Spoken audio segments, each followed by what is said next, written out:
Cosatu's Zwelenzima Vavi warns that the Protection of State Information Bill will take South Africa a step closer to being a police state and John Vavi out of danger. I'm Richard Brooks. Cosatu's General Secretary Zwelenzima Vavi has warned that the Protection of State Information Bill will take South Africa a step closer to being a police state, where citizens fear being sent to prison for being in possession of classified information. He was making a public submission to Parliament on the much-debated legislation. Vavi says the bill is trampling on other pieces of legislation, such as the Promotion of Access to Information Act. The bill in its current form will make serious inroads into upholding of the values of openness, transparency and accountability.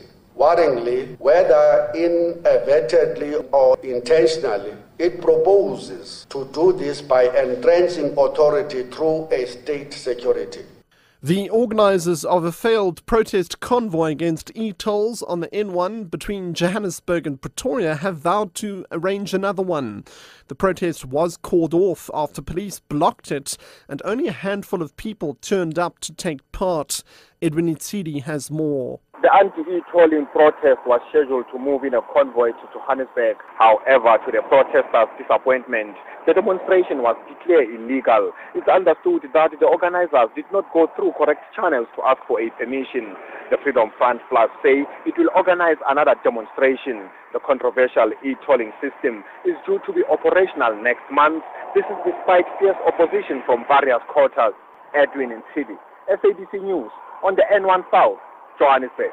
Chemical and biological warfare expert Dr. Basson has denied that he contravened the ethical code of the Health Professions Council when he supplied disorientation substances for cross-border arrests. Basson is currently under cross-examination in an inquiry into his alleged unprofessional conduct when he served as project leader for the former Defence Forces Project Coast. Sandra DeLange has more. Basson says he acted as a soldier when he provided substances for cross-border operations. Basson testified he never saw the arrests as kidnappings. He says his motivation at the time was to limit loss of life. He says he always kept the ethical principles of being a medical practitioner and a soldier in mind and applied it to the good of humanity. The hearing continues.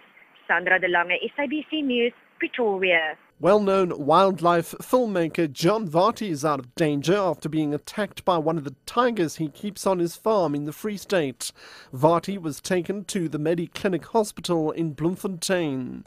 His brother David says it's not clear what triggered the tiger to attack John. He was working with a film crew at Tiger Canyon, and it appears that one of the male tigers attacked him through the wire. He has a punctured lung and one severe bite through his upper thigh. He's not in any danger, and he's on the road to recovery. We are obviously concerned about infection, and the doctors will be monitoring very closely. He will remain in ICU for 3 days, but he should be out of hospital within 7 to 10 days.